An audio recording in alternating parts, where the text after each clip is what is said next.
Hello students, welcome back to our channel. आज हम पढ़ेंगे electric field, then electric field due to ring हम देखेंगे, and then electric field due to disc देखेंगे, due to hemisphere देखेंगे, and due to solid hemisphere हम electric field देखने वाले हैं। ठीक है, और फिर इन्हीं टॉपिक से रिलेटेड कुछ इंटरेस्टिंग प्रॉब्लम्स करेंगे। तो फिर हम स्टार्ट करते हैं from the concept of electric field. तो देखो, इलेक्ट्रिक फील्ड होता क्या है? The electric field is defined as the space around a charge in which its influence can be felt by any other charge particles. तो देखो, होता क्या है कि अगर हमारे पास कोई भी चार्ज रखा हुआ है क्यू स्पेस में, तो ये जो क्यू चार्ज है ना, अपने आसपास एक ऐसा रीजन क्रिएट कर देता है ना कि यहाँ पर तुम कोई और अदर चार्ज लेके आओगे। अदर चार्ज, लेट से मैं क्यू नॉट लेके आया, तो इस क्यू नॉट चार्ज पर एक फोर्स लगने लग जाएगी। ठीक है, तो जब भी स्पेस में कोई चार्ज रखा होगा तो उसके पास एक ऐसा रीजन क्रिएट हो जाएगा कि उस रीजन में अगर कोई भी चार्ज आएगा तो उस पर एक फोर्स लगेगी। इसी रीजन को हम क्या बोल देते हैं? Electric field region. ठीक है, वही यहाँ पर लिखा हुआ है that an electric field is said to exist in region of space around a charge particle. एक इलेक्ट्रिक फील्ड क्या है? एग्जिस्ट करेगा इन रीजन ऑफ स्पेस जहां पर भी चार्ज पार्टिकल है अपने पास। और वो जो चार्ज पार्टिकल है जिसके इलेक्ट्रिक फील्ड की हम बात कर रहे हैं उसको हम बोलेंगे source charge. When another charge body, जब हम किसी और चार्ज बॉडी या चार्ज को लेके जाएंगे किसी अदर चार्ज को, अदर चार्ज जो है उसको हम क्या बोलेंगे? Test charge. तो जब भी टेस्ट चार्ज सोर्स चार्ज के फील्ड में एंटर करेगा उस पर एक इलेक्ट्रिक फोर्स लगने वाली है। आज समझ में आई? ठीक है, तो फिर हम डिफाइन करते हैं इलेक्ट्रिक फील्ड स्ट्रेंथ और इलेक्ट्रिक फील्ड इंटेंसिटी। इसको कैसे डिफाइन किया गया है? The electric field vector at a point is defined as electric force acting on a positive test charge at that point divided by test charge. मतलब किसी भी reason में, ठीक है, किसी भी रीजन में, मतलब मेरा कहने का मतलब है जैसे यहाँ पर क्यू चार्ज है, क्यू चार्ज के आसपास एक इलेक्ट्रिक फील्ड रीजन बना, वो जो इलेक्ट्रिक फील्ड है उसकी स्ट्रेंथ क्या है, उसकी इंटेंसिटी क्या है, वही इसको हम क्या बोल रहे हैं? इलेक्ट्रिक फील्ड स्ट्रेंथ और इलेक्ट्रिक फील्ड इंटेंसिटी। और हम इसको डिफाइन ऐसे कर रहे हैं that it is the force on test charge divided by magnitude of test charge. कैसे डिफाइन किया है? Force on test charge divided by magnitude of test charge. ठीक है, तो हमने कैसे डिफाइन किया इसको एक बार देख लेते हैं। इलेक्ट्रिक फील्ड स्ट्रेंथ या फिर इलेक्ट्रिक फील्ड वेक्टर भी बोलते हैं, इसको हमने डिफाइन किया force on test charge, force on test charge divided by test charge, या फिर मैग्नीट्यूड ऑफ टेस्ट चार्ज तुम बोल सकते हो। तो इसको ऐसे डिफाइन करते हैं हम, limit q naught tends to zero. इसका भी एक मतलब है, हम क्यू नॉट को टेंडिंग टू जीरो क्यों ले रहे हैं कि जो हम टेस्ट चार्ज लेके आए हैं ना, उसका जो चार्ज है वो ऑलमोस्ट जीरो है। मतलब वो जो टेस्ट चार्ज है ना, वो बहुत ही छोटा चार्ज कैरी कर रहा है, सो so डेट वो ये जो अपना सोर्स चार्ज था इसके फील्ड को ऑल्टर ना कर पाए, इसके फील्ड को हिंडर ना कर पाए। मतलब हम ऐसा बोल सकते हैं कि टेस्ट चार्ज का खुद का कोई फील्ड नहीं होता। ओके, तो कैसे हमने डिफाइन किया इलेक्ट्रिक फील्ड स्ट्रेंथ को? It is the force per unit charge, ऐसे बोल सकते हो तुम, electrostatic force per unit charge. अब हम बात करेंगे पॉइंट चार्ज के बारे में। भाई अपने पास एक पॉइंट चार्ज दे रखा है इधर, और इस पॉइंट चार्ज की वजह से हमें फील्ड बताना है एट अ डिस्टेंस आर। तो इलेक्ट्रिक फील्ड कहाँ पर हम निकाल रहे हैं? At a distance r from a point charge. हम मान लेते हैं हम पी पॉइंट पर एक क्यू नॉट चार्ज को लेके आए, तो हम बोलेंगे पी पॉइंट पर अगर क्यू नॉट चार्ज को लेके आए, हम उस पर बोलेंगे electric field is equals to force by charge. तो ये क्या हो जाएगा? क्यू नॉट चार्ज को लेके आए पी पॉइंट पर, तो फोर्स उस पर लग जाएगी k q naught, k q naught by are square upon charge, that is q naught. तो फील्ड कितना हो जाएगा पॉइंट चार्ज से आर डिस्टेंस पर? K q by are square. So the magnitude of field at a distance r from a point charge is kq by r square। और अगर हम इसको वेक्टर फॉर्म में लिखें तो हमें दिख रहा है कि इसकी डायरेक्शन हम कैसे देंगे भाई? Electric field E vector is equals to k q by r square. और इसकी डायरेक्शन क्या है?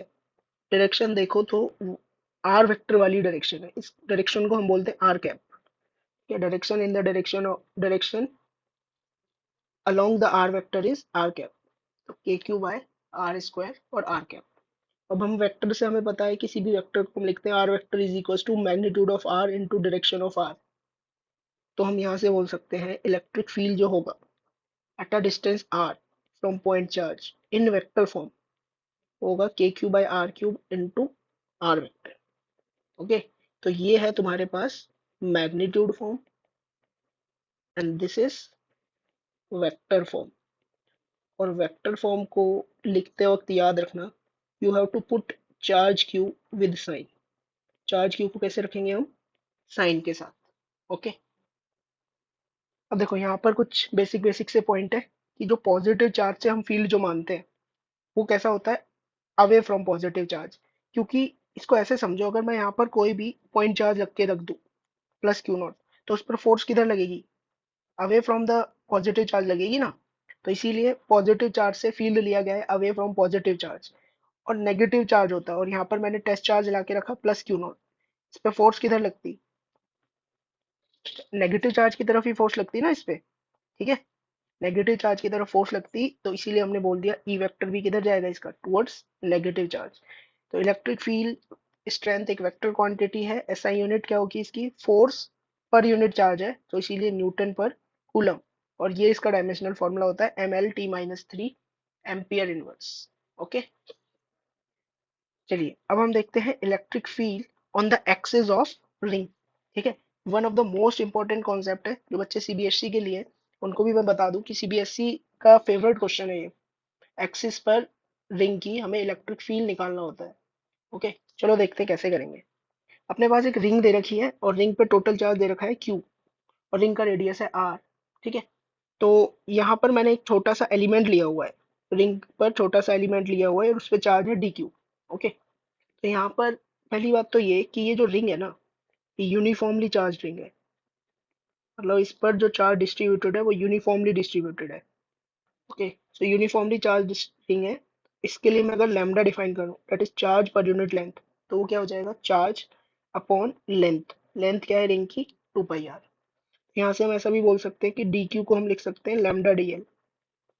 ओके, अब देखो, अब हमें क्या करना है, रिंग की एक्सिस पर किसी भी पॉइंट पर हमें फील्ड बताना है। लेट्स से ये जो पॉइंट मैंने मार्क किया है यहाँ पर, इस पॉइंट पर हमें फील्ड बताना है कितना होगा। और मान लेते हैं कि ये जो पॉइंट है ये एट अ डिस्टेंस x है from the centre of ring, और रिंग का जो रेडियस है वो अपन ले लेंगे r। रिंग का रेडियस r है। तो देखो कैसे करेंगे भाई इसको। अगर मैं यहाँ पर एक एलिमेंटल चार्ज ले लूँ डी क्यू चार्ज लिया मैंने इधर, तो मैं इसकी वजह से क्या देखूंगा, इस चार्ज की वजह से यहाँ पर फील्ड इस तरह से जाएगा, कुछ डीई फील्ड होगा। ठीक है, इन द सेम वे मैं इसके ऑपोजिट एंड पर एक और सेम चार्ज ले लूँ डी क्यू, तो इसकी वजह से मैं देखूंगा फील्ड कुछ इस तरह से जाएगा, पी पॉइंट पर, मतलब पॉइंट ऑन एक्सिस पर डी। ओके, और एक बात जो देखने वाली रहेगी इसमें, वो ये रहेगी कि अगर ये एंगल थीटा, तो ये एंगल थीटा, और ये भी थीटा रहेगा, और ये भी क्या ही रहेगा, थीटा। ओके, अब देखो मेरे को एक चीज दिख रही है कि मैं इस डी को दो कंपोनेंट में ब्रेक कर लेता हूँ। यहाँ पर जो कंपोनेंट आएगा वो आएगा डी कॉस थीटा, और इधर भी डी कॉस थीटा, और एक कंपोनेंट इधर आएगा डी का, that is D sine theta. एक इधर आएगा डी साइन थीटा। तो तुम्हें यहाँ से दिख रहा होगा कि ये डी साइन थीटा कंपोनेंट तो एक दूसरे को कैंसिल कर देंगे। तो जो नेट फील्ड जो आएगा वो किधर रहेगा, अलोंग द एक्सिस रहेगा, और होगा किसकी वजह से, डी कॉस थीटा कंपोनेंट की वजह से पूरा का पूरा फील्ड रहेगा। तो सबसे पहले हम इधर देख लेते हैं कि अपना डीई की वैल्यू क्या है। ओके, तो डीई हम जानते हैं ये होगा के D q by r square. K q by r square होता था, बट यहाँ पर चार्ज हम क्या ले रहे हैं, डी क्यू, तो k D q by r square, where k is 1/4 pi epsilon naught coulomb's constant. तो हो जाएगा के डी क्यू की कैसे लिखेंगे, लैम्डा इनटू डीएल। डीएल भाई देखो, डीएल देख लेना एक बार, इंपॉर्टेंट है। डीएल अपनी ये वाली लेंथ है, ये जो स्मॉल सी लेंथ है ना एलिमेंट की, ये लेंथ है डीएल। ओके, तो ये होगा के डी क्यू को लिख दिया lambda d l upon are square. तो हो जाएगा लैम्डा, लैम्डा हम ऊपर से यूज कर लेंगे, lambda is Q over 2 pi R. Okay, तो K Q D L upon 2 pi are into are square. अब ये आर क्या है, ये आर है distance of point, axial point का डिस्टेंस फ्रॉम द एलिमेंट। मतलब ये वाला जो डिस्टेंस है, कौन सा डिस्टेंस, ये वाला जो डिस्टेंस है यही अपना आर है। ओके, तो हम बोल देते हैं कि ये डिस्टेंस आर है, तो ये वाला डिस्टेंस भी आर रहेगा। तो ऊपर तुम अगर एक राइट एंगल ट्राइंगल देखो, ये वाला राइट एंगल ट्राइंगल, तो यहाँ पर पाइथागोरस थ्योरम की हेल्प से तुम क्या बोल सकते हो, that R square is equals to capital R square plus x square. तो यहाँ पर फील्ड का फॉर्मूला क्या बन जाएगा अपना, डी का फॉर्मूला के क्यू डी एल बॉन 2 pi are into are square plus x square. अब अपने पास डी आ गया और हमें दिख रहा है नेट फील्ड सिर्फ डी कॉस थीटा वाले कंपोनेंट्स की वजह से। ओके, तो हम नेट फील्ड निकाल लेते हैं। तो जो अपना ई नेट आएगा, E net is equals to integration of d. Okay, integration of D cos theta. तो ये आ जाएगा integral k Q D L upon 2 pi are square plus x square into x upon root are square plus x square. ये मैंने cos theta की value लिखी है। वो कैसे लिखी है देख लो भाई एक और बार। इसी वाले ट्रायंगल में कॉस थीटा तुम देखोगे तो क्या बोलोगे? Cos theta is base over hypotenuse. Base है एक्स और हाइपोटेनस क्या है अपना r, that is are square plus x square. लो एक्स बाय आर ही लिखा है ये मैंने। ओके, तो यहाँ पर नेट फील्ड क्या आएगा देखो। अब इस इंटीग्रल को अपने को सॉल्व करना है। इस इंटीग्रल में तुम देखोगे ना, ये जो x है, x को हम वेरी नहीं कर रहे, x कांस्टेंट है, रेडियस भी कांस्टेंट है। हम वेरी क्या करेंगे? हम डीएल अलग अलग जगह पे अलग अलग डीएल आएंगे। इट मीन्स यहाँ पर सिर्फ डीएल ही वेरिएबल है तुम्हारा। ओके, तो इंटीग्रल में x और r कांस्टेंट है, बस डीएल ही अपना वेरिएबल है। तो हम इसको लिख लेते हैं K Q x upon 2 pi R, और ये हो जाएगा R square plus x square raise power 3/2 and integral of DL. ठीक है, अब देखो पूरे लूप में डीएल का इंटीग्रल, इंटीग्रेशन क्या होता है? जोड़ना। तो भाई ये छोटे छोटे डीएल्स को अगर हम जोड़ते चले जाएंगे पूरे रिंग में, तो ये अपने को क्या दे देगा? 2 पाई आर, रिंग की लेंथ। ओके, तो यहाँ से क्या बनेगा? ये आएगा K Q x upon 2 pi are into are square plus x square raise power 3/2 integral DL अपना हो जाएगा 2 पाई आर। तो क्या आएगा ये overall? K Q x upon are square plus x square raise power 3/2। This is the electric field at axis of ring. Okay, क्या formula बना अपने पास? K Q X by are square plus x square raise power 3/2। What is this? This is electric field at any point on the axis of ring. Okay, on the axis of ring। याद रखना x कहाँ से हमने distance लिया है? From the centre of ring. Okay, r is the radius of ring. अब देखो positively charge ring है, पॉजिटिव चार्ज की वजह से फील्ड हम जानते हैं। रिंग की वजह से पहली बात तो फील्ड रहता है उसके एक्सिस की अलोंग ही। फील्ड और पॉजिटिव चार्ज है तो अवे फ्रॉम रिंग होगा। ठीक है, तो इस तरह से फील्ड अपना होगा due to positively charge ring. Negatively charge ring होगी तो electric field towards the ring जाएगा। इस तरह से होगा अपना नेगेटिव चार्ज के लिए इलेक्ट्रिक फील्ड। ओके, अब हम देखें अगर सेंटर पे एक्स की वैल्यू जीरो, तो इस फॉर्मूले में जैसे ही तुम एक्स को जीरो करोगे तो इलेक्ट्रिक फील्ड भी क्या हो जाएगा? जीरो। और एक्स की वैल्यू जब तुम इन्फिनिटी करोगे, इन्फिनिटी मतलब हम रिंग से बहुत दूर चले गए, तो ये वाला जो पूरा टर्म है ये इनफाइनाइट हो जाएगा। ओवरऑल तुम्हें इलेक्ट्रिक फील्ड क्या मिलेगा? जीरो मिल जाएगा। ठीक है, तो देखो एक्सिस रिंग की सेंटर पे भी फील्ड जीरो और इन्फिनिटी पे भी फील्ड क्या है? जीरो। मतलब फील्ड बीच में कहीं मैक्सिमम हुआ होगा। भाई ऐसा ही तो है, जीरो हुआ, मैक्सिमम हुआ, फिर जीरो हो गया। ओके, तो हमें बताना है कि इलेक्ट्रिक फील्ड रिंग से कितने डिस्टेंस पर मैक्सिमम होगा। तो हम जानते हैं कि अगर इलेक्ट्रिक फील्ड मैक्सिमम होगा तो डी बाई डी एक्स क्या आ जाएगा अपना? जीरो। तो मतलब हम बोल सकते हैं d by D x of k Q x upon are square plus x square raise पर 3/2। इस टर्म की वैल्यू क्या हो जाएगी? जीरो। ठीक है, तो हम क्या करेंगे? के क्यू को भी कॉमन लेंगे और राइट हैंड साइड पे पहुंचा देंगे तो वो भी अपने को जीरो ही दे देगा। ओके, तो अपने पास डिफरेंशिएशन क्या बनेगा? डिफरेंशिएशन अपने पास बच जाएगा D by D x of X upon are square plus x square raised power 3/2 is equals to zero. तो यहाँ से देखो अपन अब क्वोशिएंट रूल लगाने वाले हैं, division rule for differentiation. That is D by D x of U upon V is equals to, पहले हम क्या करेंगे? ऊपर वाले फंक्शन का डिफरेंशिएशन, नीचे वाला function as it is, minus ऊपर वाला फंक्शन एज इट इज, नीचे वाले का डिफरेंशिएशन अपॉन वी स्क्वायर। ठीक है, तो यहाँ पे देखो अपने पास u क्या है? x। तो d by D x of x तो तुम्हारे पास 1 आ जाएगा and d by D x of v है अपने पास r square plus x square raised पर 3/2। तो इसमें क्या करेंगे, पहले पावर रूल लग जाएगा 3/2 और are square plus x square की पावर 3/2 माइनस 1 डेट इज 1/2 और एक्स स्क्वायर का और डिफरेंशिएशन होगा डेट इज 2x। तो ये आ जाएगा अपने पास 3 times of R square plus x square, एक x और रहेगा 3x R square plus x square raise पर 1/2।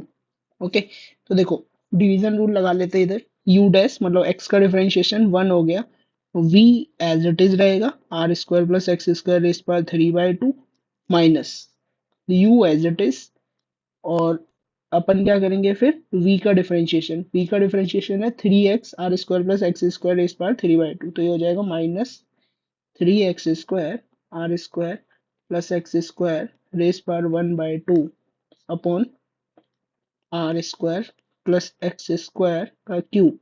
तो इस डिनोमिनेटर वाले टर्म को अपन राइट हैंड साइड पे ले जाके जीरो बना सकते हैं, और ऊपर से हम क्या करते हैं कि ऊपर से मैं कॉमन ले रहा हूँ r square plus x square की पावर 1/2। तो यहाँ पर क्या बनेगा, ये मेरे पास r square plus x square minus 3x square is equals to 0। तो देखो यहाँ से कंडीशन क्या निकल के आ रही है, X square are square plus x square minus 3x square is equals to 0, 2x square is equals to R square, x is equals to plus minus r/√2, मतलब रिंग की एक्सिस पर at a distance of plus minus r/√2 electric field maximum रहेगा। ठीक है, ये direct result JEE में पूछा हुआ है, और ये जो मैक्सिमम वैल्यू आएगी इलेक्ट्रिक फील्ड की, ये भी देख लेते हैं कितनी आएगी, दैट इज ई मैक्स।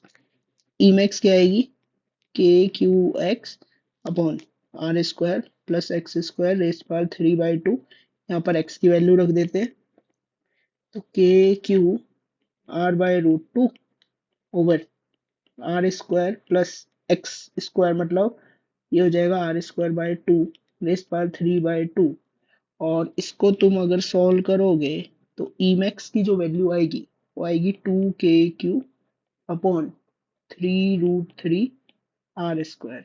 ये है maximum value of field due to charge ring. अब इसमें क्या है, कभी कभी तुमसे पूछ लिया जाता है E versus x, electric field versus x graph. ठीक है, तो हम जानते हैं कि एक्स जैसे इन्फिनिटी को टेंड करेगा तो इलेक्ट्रिक फील्ड जीरो होगा, और एक्स जब जीरो था तो भी इलेक्ट्रिक फील्ड क्या था अपना, जीरो। तो हम ई वर्सेस एक्स ग्राफ बनाना चाह रहे हैं, तो देखो ये ग्राफ कुछ इस तरह से बनता है अपना, इस तरह से, समझ में आया बच्चों। और ये जो डिस्टेंस है यहाँ पर मैक्सिमम जहाँ पर हुआ फील्ड डेट इज r/√2, और वैल्यू यहाँ पर क्या होगी अपनी, ई मैक्स होगी value. In the same way other side भी r/√2 माइनस r/√2 बोलेंगे इधर, और ये वैल्यू हो जाएगी माइनस ई मैक्स। ओके, तो रिजल्ट तुम्हें क्या याद रखना है, तुम्हें ये याद रखना है कि field due to ring at its axis कितना होता है, K Q x upon are square plus x square raise power 3/2। ये फील्ड मैक्सिमम कहाँ पर होता है, at X is equal to plus minus r/√2, और ये ग्राफ याद रखना है। ठीक है, तो चलो देखो अब हम इस क्वेश्चन को देखते हैं। यहाँ पे हमें क्या दे रखा है, हमें एक रिंग दे रखी है, और इस पे जो चार्ज डेंसिटी है that is lambda is equal to lambda not cos theta, और हमें बताना है इसके सेंटर पे फील्ड कितना होगा। ओके, तो ये जेई एडवांस लेवल सवाल है, अभी देखेंगे इसको कैसे करना है। तो lambda is equal to lambda not cos theta, हम क्या करेंगे, किसी भी जनरल थीटा पे जाके एक डी थीटा का एलिमेंट ले लेंगे। ठीक है, थीटा पे जाके क्या करेंगे, डी थीटा का एलिमेंट। अब तुम इधर देखो भाई, ये रिंग की चार्ज डेंसिटी दे रखी है that is charge per unit length, ये कॉस थीटा का डिपेंडेंस आ रहा है, हमें पता है फर्स्ट क्वाड्रेंट में कॉस थीटा क्या होता है, पॉजिटिव। तो फर्स्ट क्वाड्रेंट में चार्ज डेंसिटी कुछ इस तरह से रहेगी, सेकेंड क्वाड्रेंट में कॉस थीटा क्या हो जाता है, negative. In the same way third quadrant में भी नेगेटिव रहता है, और फोर्थ क्वाड्रेंट में आते आते कॉस थीटा कैसा हो जाता है अपना, पॉजिटिव। तो इस तरह से कुछ चार्ज वेरिएशन निकल के आ रहा है।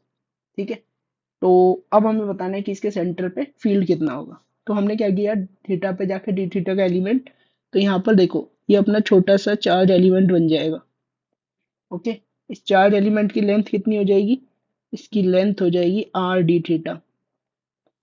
तो इस एलिमेंट का में कितना चार्ज हो जाएगा, इस एलिमेंट में चार्ज होगा डी क्यू, और डी क्यू को हम कैसे लिख सकते हैं, charge per unit length into its length, that is R D theta. तो डी क्यू आ जाएगा lambda not R cos theta D theta. Okay, अब देखो इस छोटे से एलिमेंट की वजह से यहाँ पर फील्ड कैसे इस तरह से कुछ जाएगा डीई।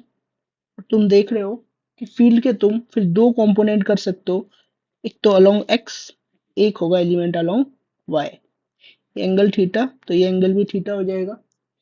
एक्स वाला कंपोनेंट हो जाएगा डीई कॉस थीटा, और वाई वाला कंपोनेंट कितना हो जाएगा डीई साइन थीटा।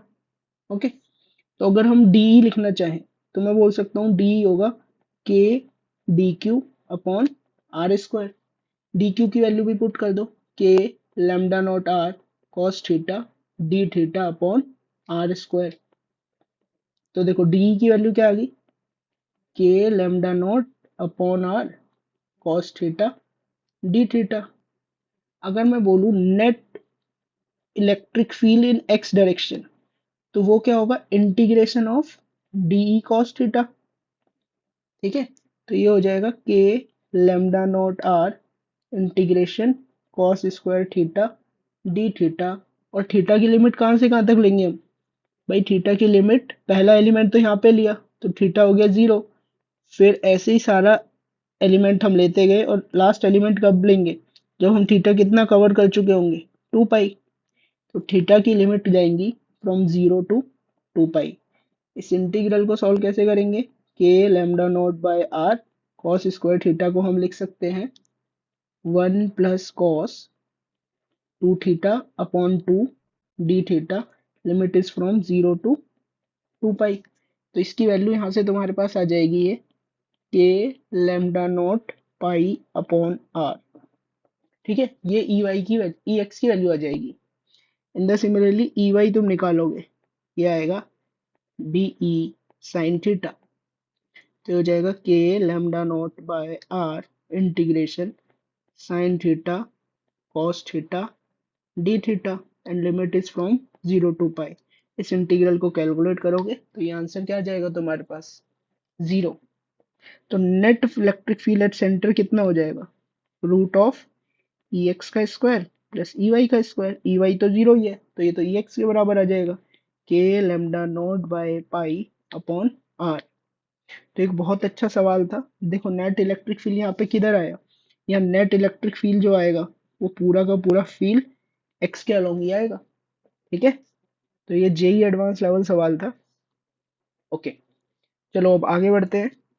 नेक्स्ट अपने पास क्या आएगा, नेक्स्ट हमारे पास आएगा electric field on axis of charge ring, charge disc. Okay, तो अगर तुमको रिंग वाला समझ में आया है डेरिवेशन, तो ये वाला डेरिवेशन तो बहुत इजीली समझ आएगा। ठीक है, तो देखो अपने को क्या दे रखा है सिस्टम, एक डिस्क दे रखी है जिस पर चार्ज पर यूनिट एरिया है सिग्मा, और उस डिस्क का रेडियस कितना है आर। तो यहाँ पर मैं एक बात बोल सकता हूँ कि सिग्मा की वैल्यू कितनी रहेगी, डिस्क पे जो भी तुमने चार्ज दिया है Q upon pi are square. ठीक है, तो देखो इसके डेरिवेशन के लिए क्या करेंगे हम, इसके एक्सिस पर कोई भी पॉइंट P है, लेट्स से P पॉइंट पर हमें फील्ड बताना है which is at a distance x from the centre of the disc. Okay, तो हम क्या करेंगे भाई, हम एक काम करेंगे कि हम x पे जाकर एक r पे जाके dr का एलिमेंट ले लेते हैं। ठीक है, हमने क्या किया, एक dr थिकनेस की रिंग ली है। कैसी रिंग बेटा, dr थिकनेस की रिंग ली है हमने r पर जाकर, r पर हम गए और यहाँ पर जाके हमने dr थिकनेस की रिंग ली है। ये जो रिंग ली है ना, दिख रही होगी तुम्हें, इसकी थिकनेस कितनी दे रखी है अपने को dr। तो r पे जाके dr थिकनेस की रिंग, और पहले हम इस रिंग की वजह से P पॉइंट पर फील्ड निकालेंगे। तो हम क्या करेंगे, ऐसे छोटी छोटी जो भी रिंग बनती चली जाएगी अपनी, है ना, हम क्या करेंगे छोटी छोटी छोटी छोटी रिंग ऐसे ही बनाते जाएंगे, और इन सारी रिंग को बना जोड़ के क्या मिलेगी अपने को डिस्क।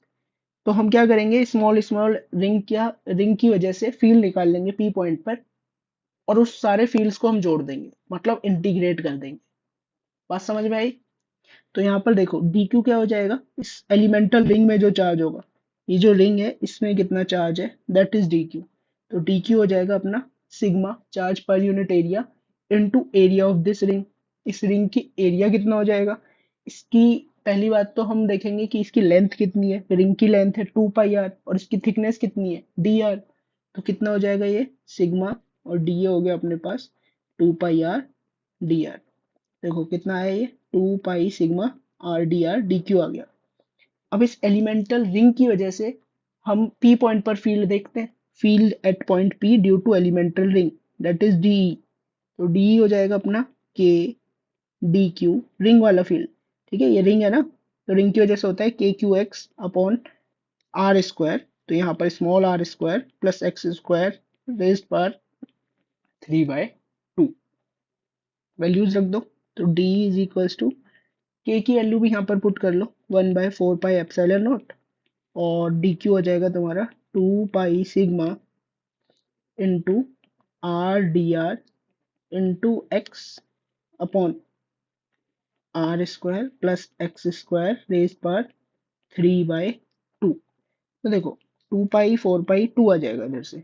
तो तुम्हारा डी क्या बन रहा है, डी बन रहा है तुम्हारा भाई sigma x by 2 epsilon not R D R upon are square plus x square raised पर 3/2। नेट फील्ड क्या हो जाएगा, net field is integration of D that is integration of R D R upon are square plus x square raised पर 3/2। X को मैंने integration से बाहर इसीलिए निकाला क्योंकि एक्स जो है अपना यहाँ पे, एक्स क्या है अपना कांस्टेंट है इधर। ठीक है, एक्स वेरी नहीं कर रहा है, तो इसीलिए हमने इसको एक्स को क्या किया इंटीग्रेशन से बाहर निकाल लिया। ओके, तो यहाँ पर देखो अब इसको इंटीग्रेट कहाँ से कहाँ तक करेंगे, from R is equal to 0 to capital R. But ऐसे इंटीग्रेशन को सॉल्व कैसे किया जाए, देखो इसको सॉल्व करने के लिए हम एक मेथड यूज करेंगे, substitution method that is are square plus x square को मैं एक नया वेरिएबल बोल देता हूँ, लेट से जेड स्क्वायर। एक काम कर रहे हैं z के रेस्पेक्ट में डिफरेंशिएट कर लेते हैं क्योंकि x तो कांस्टेंट है, वेरिएबल अपना z है।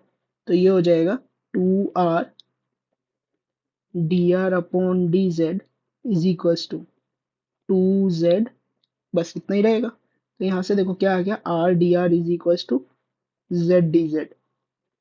ओके, तो यहाँ पर देखो फील्ड कैसे लिखेंगे, E is equals to sigma x upon 2 epsilon not integral from r is equals to 0 to capital R z dz upon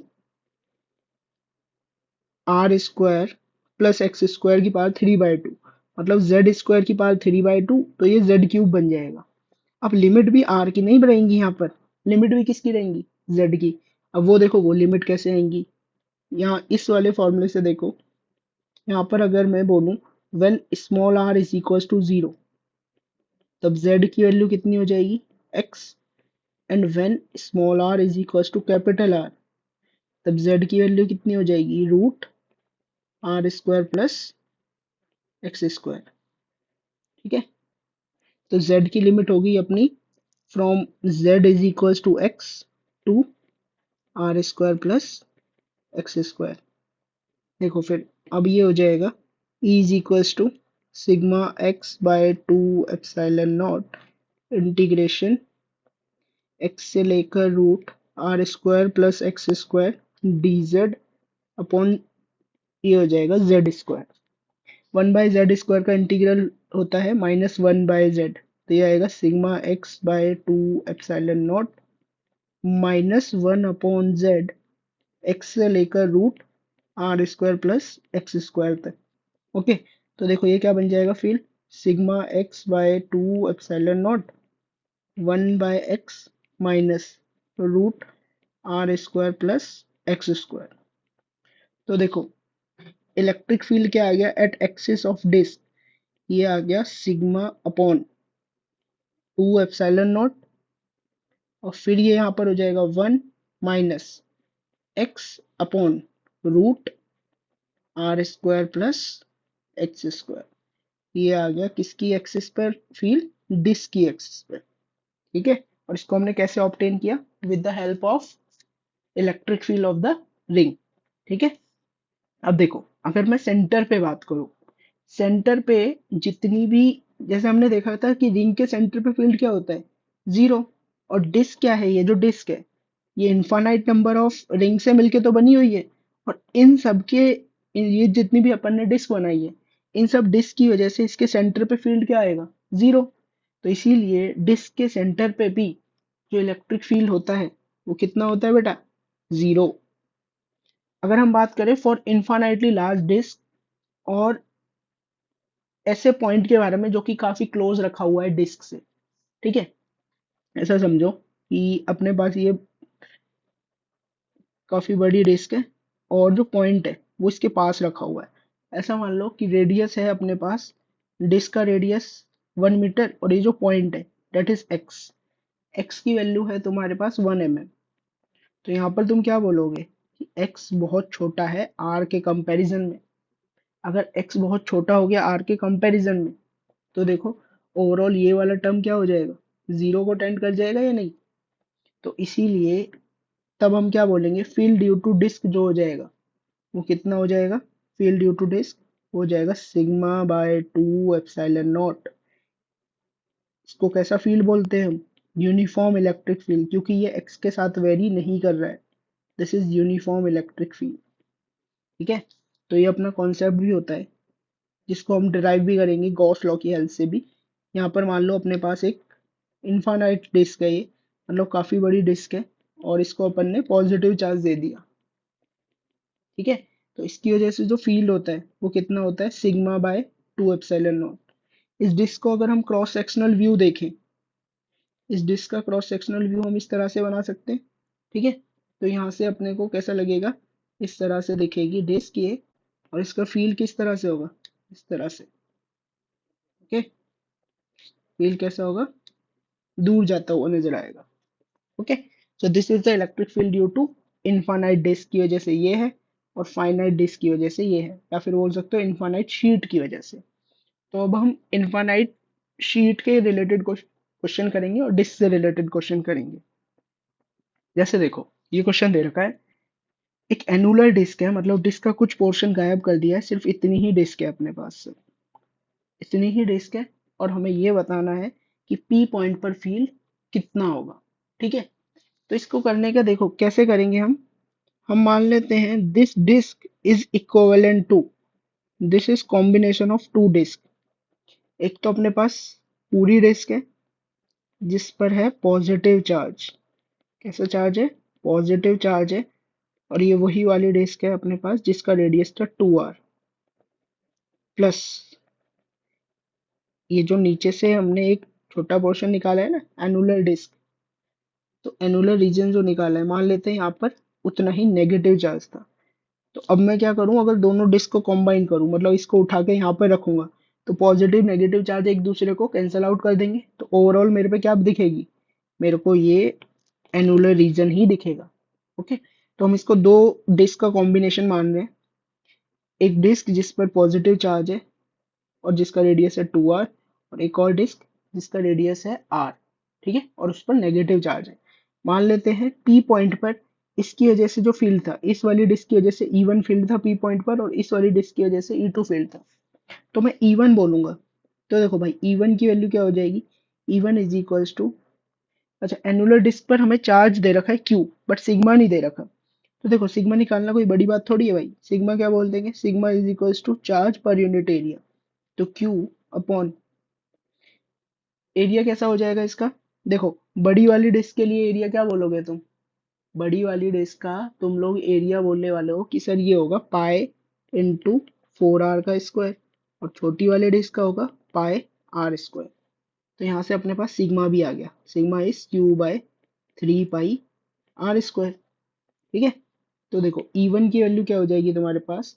E1 की वैल्यू होगी सिग्मा बाय 2 एप्सिलॉन नॉट 1 -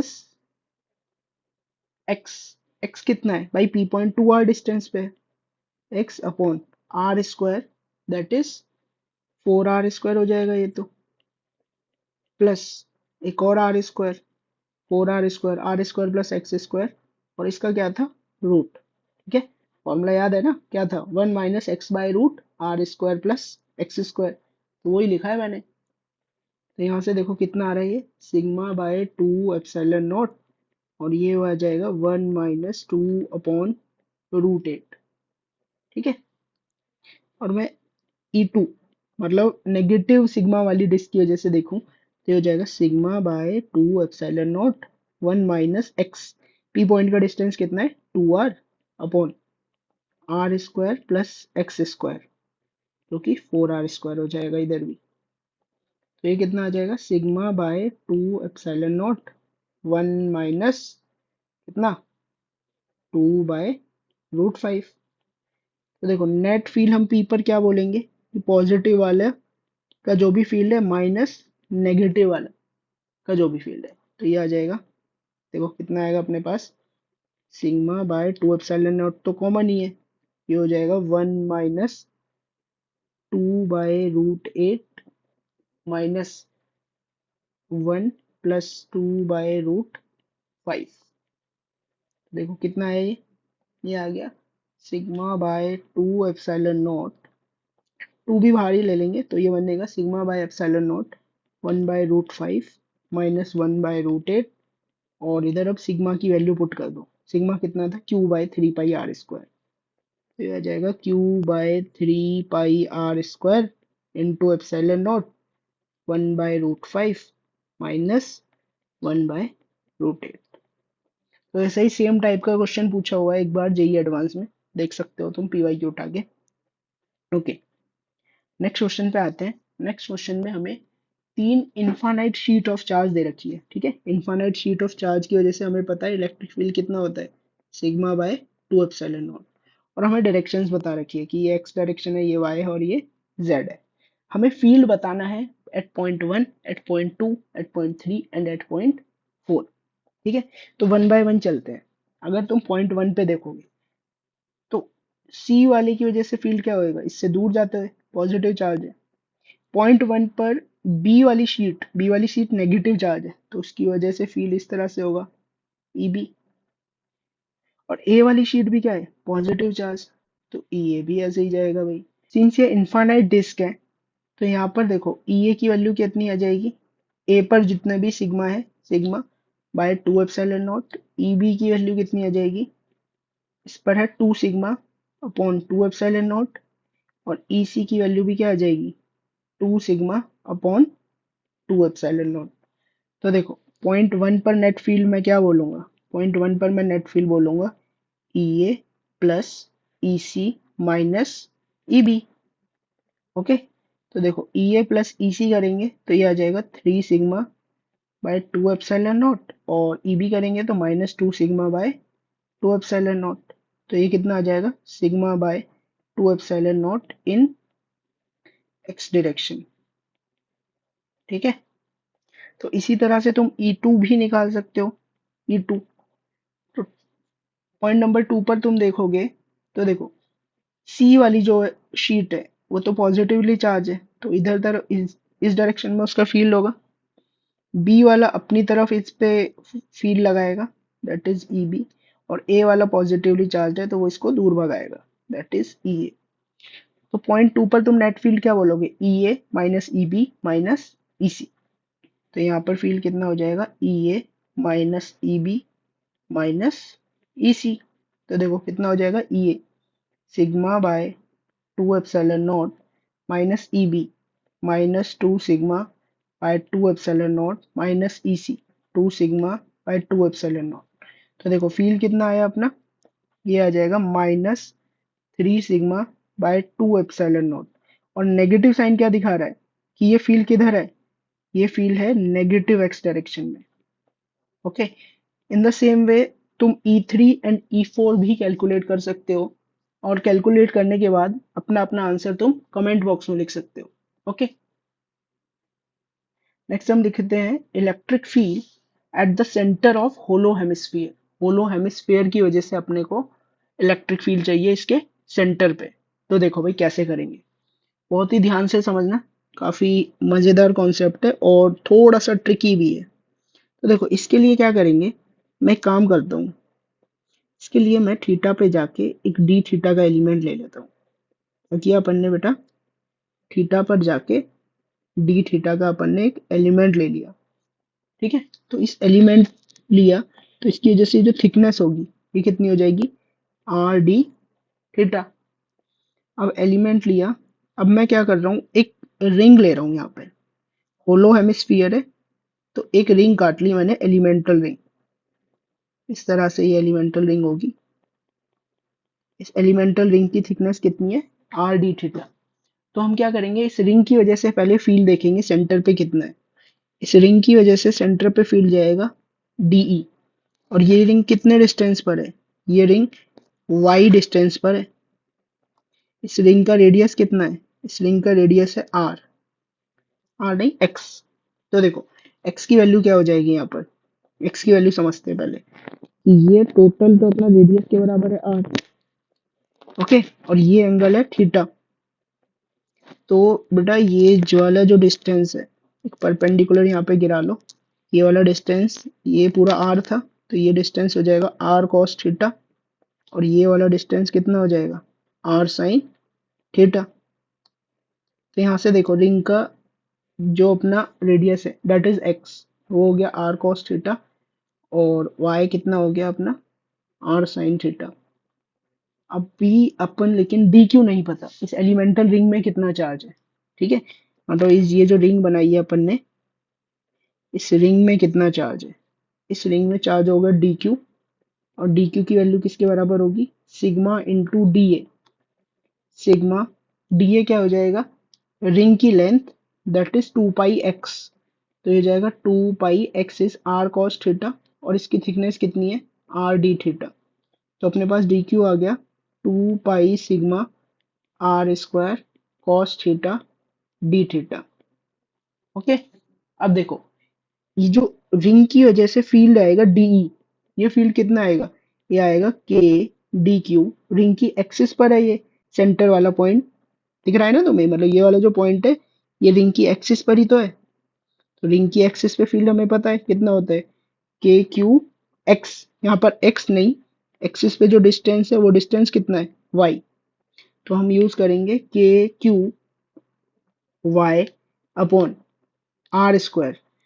तो ये इसका रेडियस कितना है, एक्स, तो x square plus y square raised पर 3/2।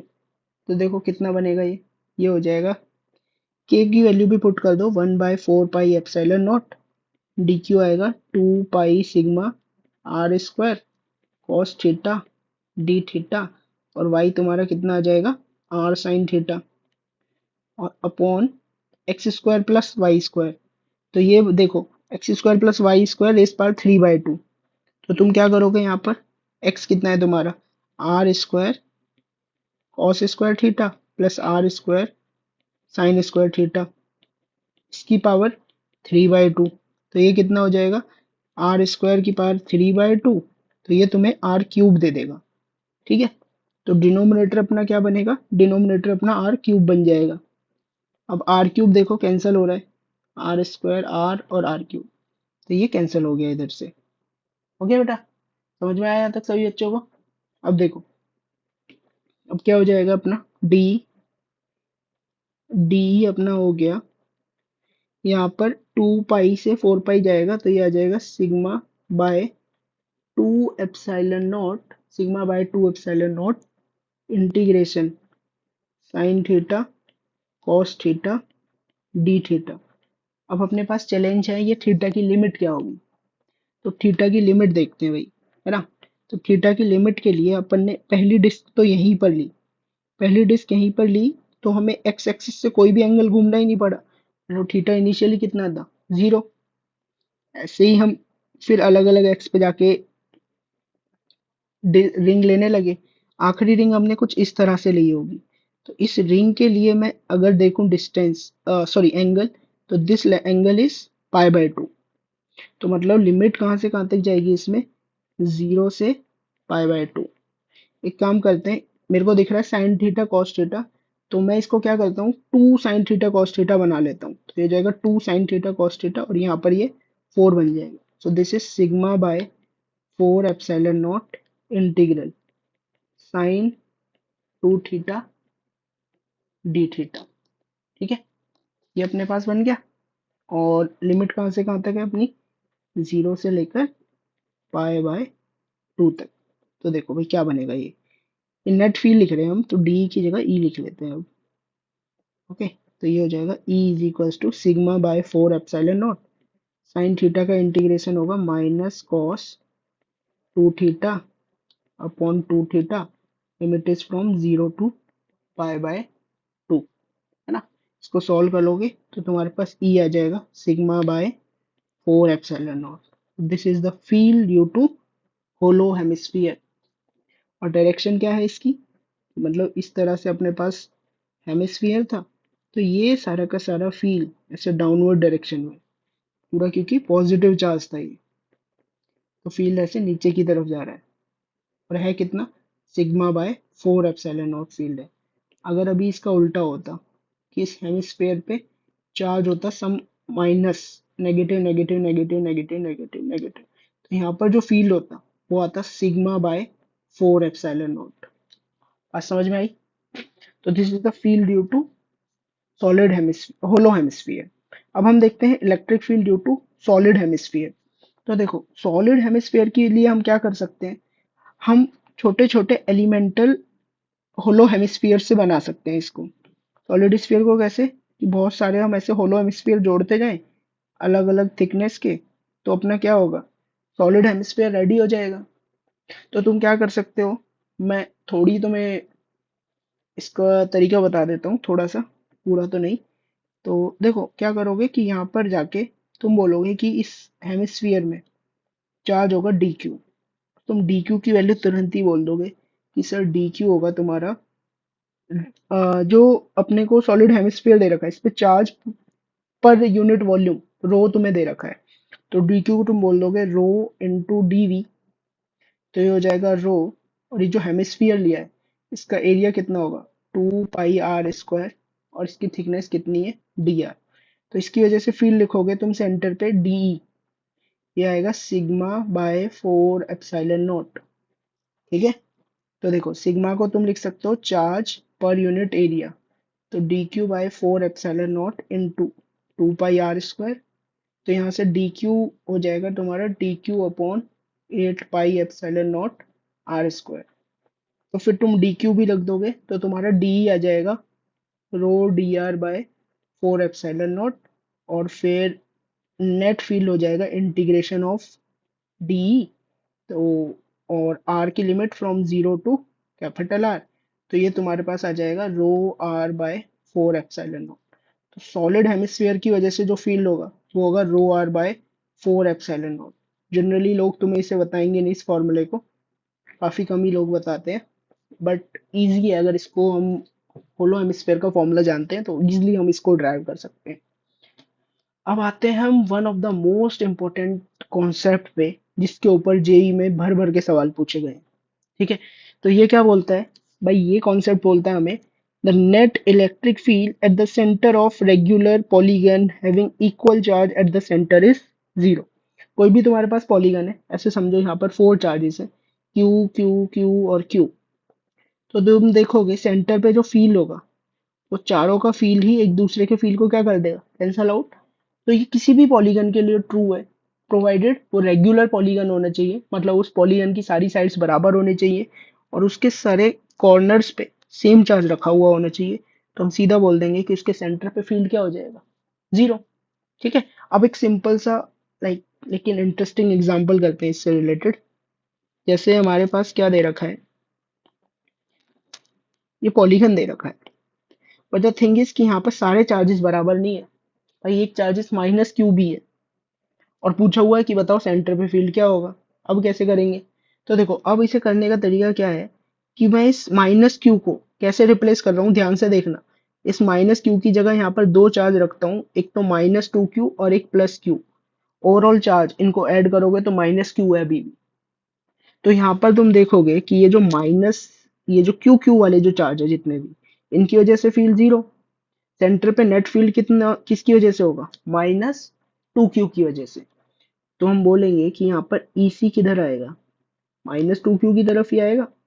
और ये EC होगा कितना, ये होगा 2 k q/r²। ये r क्या है, सेंटर का डिस्टेंस फ्रॉम एनी चार्ज। ठीक है। इन द सेम वे इस वाले प्रॉब्लम को तुम पहले खुद से ट्राई कर सकते हो, देन सॉल्यूशन देख सकते हो। चलो फिर वीडियो पॉज करो और ट्राई करो एक बार। ओके, तो फिर अब हम कंटिन्यू करते हैं, इसका सॉल्यूशन देखते हैं। इसको भी हमने क्या देखा कि भाई हर एक चार्जेस कॉर्नर पे कितना चार्ज था, -2q -2q -2। तो हम इस 3q को यहाँ से हटा रहे हैं और हम इसको ऐसे लिख सकते हैं, it is combination of 5q and -2q। Okay. अब अगर तुम सेंटर पे फील्ड देखोगे तो 2q जितने भी है, ये 2q वाले चार्ज की वजह से जीरो सिर्फ आएगा, किसकी वजह से, 5q वाले चार्ज की वजह से। और 5q वाला चार्ज पॉजिटिव चार्ज है, तो इसको दूर भगाएगा, खुद से दूर भगाएगा। तो इस तरह से डायरेक्शन आ जाएगी, that is electric field at centre EC। और ये EC का मैग्नीट्यूड कितना होगा भाई, EC का मैग्नीट्यूड हो जाएगा 5 k q/r², where r is the distance between the charge 5q and the center of the polygon। इस वाले प्रॉब्लम को भी ट्राई करो वीडियो पॉज करके। तो चलिए अब सॉल्यूशन देखते हैं इसका कैसे करेंगे। भाई यहाँ पर हमें Q Q Q और -Q ये सारे चार्ज दे रखे हैं। अब हमें फील्ड बताना है। तो देखो, एक काम करते हैं, हम यहाँ पर सबसे पहले तो इन सारे चार्जेस को ज्वाइन करने वाली लाइंस ड्रॉ कर लेते हैं। अब एक ऑब्जर्वेशन देखना, ठीक है। तुम क्या देखोगे, जितना इस -Q की वजह से कितना फील्ड आएगा, इधर की तरफ कुछ E आएगा, और इस वाले -Q की वजह से फील्ड कुछ कुछ इधर आएगा E, जो कि कैंसिल आउट कर देंगे। Okay. In the same way ये वाले Q की वजह से फील्ड, इस वाले Q की वजह से फील्ड इधर होगा, और इस वाले Q की वजह से फील्ड इधर होगा। तो ये भी एक दूसरे को फील्ड को कैंसिल आउट कर देंगे। ठीक है। तो फील्ड किस किस की वजह से आएगा, सिर्फ ये दोनों पेयर ही फील्ड बना रहे होंगे सेंटर पे। और ये सेंटर पे फील्ड कितना बनाएंगे, EC। EC देखो भाई, ये ऊपर वाला जो चार्ज है, कौन सा वाला चार्ज, ये Q, इसको धक्का मारेगा C पर, फील्ड इधर होगा इसकी वजह से, और इस -Q की वजह से भी इधर होगा। तो E@C कितना हो जाएगा, ये हो जाएगा 2 k q/r²। In the same way तुम इस वाले क्वेश्चन को ट्राई कर सकते हो। इस वाले क्वेश्चन को ट्राई करो, चलो देखो भाई अब कैसे होगा फिर ये। चार्जेस दे रखे, सबसे पहले क्या करेंगे भाई, लाइन जॉइनिंग द चार्जेस बना लो। लाइन जॉइनिंग द चार्जेस हमने ड्रॉ कर ली। अब अपनी ऑब्जर्वेशन लगाना स्टार्ट करो। यहाँ से तुम्हें दिखेगा कि भाई ये दोनों एक पेयर बना रहे हैं, ये दोनों एक पेयर बना रहे हैं, और ये दोनों चार्ज एक पेयर बना रहे हैं। सेंटर पे अगर मैं देखूंगा तो ये +Q वाला चार्ज इसको इधर धक्का मारेगा, ये वाला +Q, और ये -Q अपनी तरफ अट्रैक्ट करेगा, ये वाला -Q। तो यहाँ पर तुम्हें देखो ऐसे देखने को मिलेगा, फील्ड कुछ 2E इधर नजर आएगा, है ना।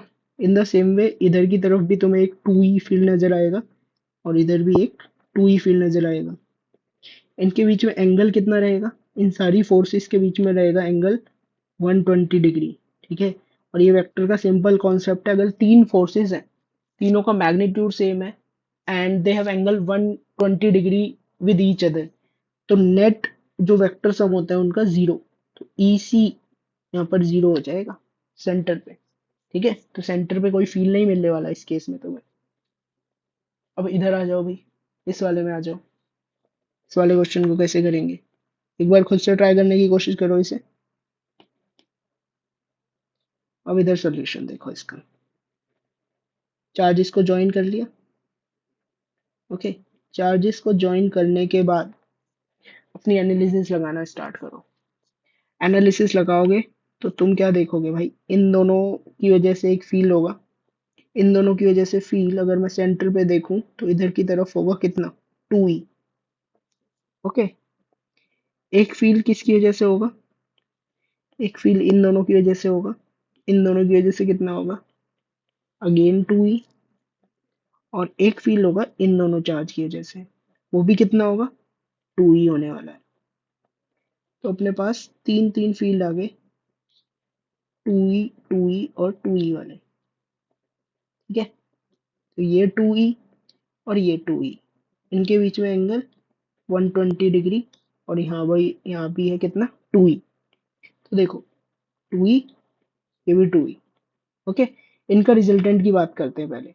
दो इक्वल फोर्सेस हैं and angle between them is 120 degree. तो इनकी नेट फोर्स इस एंगल को बाइसेक्ट करते हुए जाएगी, मतलब यहाँ से 60 डिग्री एंगल बनाएगी और होगी कितनी, 2e के बराबर ही आएगी।